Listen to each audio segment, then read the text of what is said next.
During the phone call, she'd spilled kale smoothie on her new black pants, the worsted wool pair she'd bought just last week, and now cold green sludge spread across her thigh, counterpoint almost to the terrible things the detective had said on the call.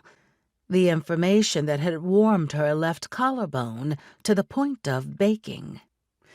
There in the Smoothie King's parking lot, she'd rolled down her window, stretching Bo back against her car seat to cool her body in high winds. Over time, as mom to an ungainly child, she'd collected a ream of McDonald's napkins in her center console.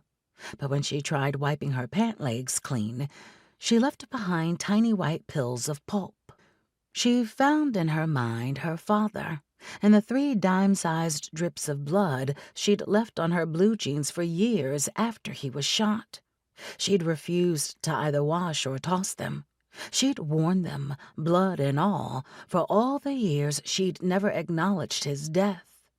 Even after she changed her name and moved across the country, she wore them. To her college classes, and on dates with boys, and to her job as a typist in the college's main library.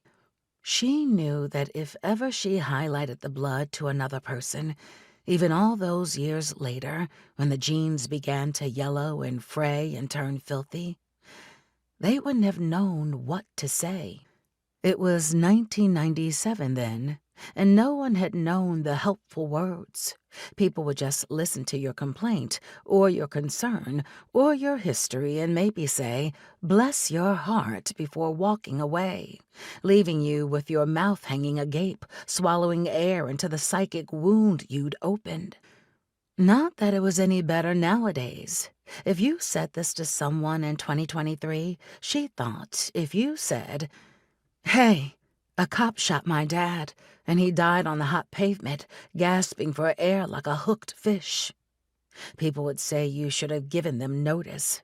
You should have called trigger warning, they'd say.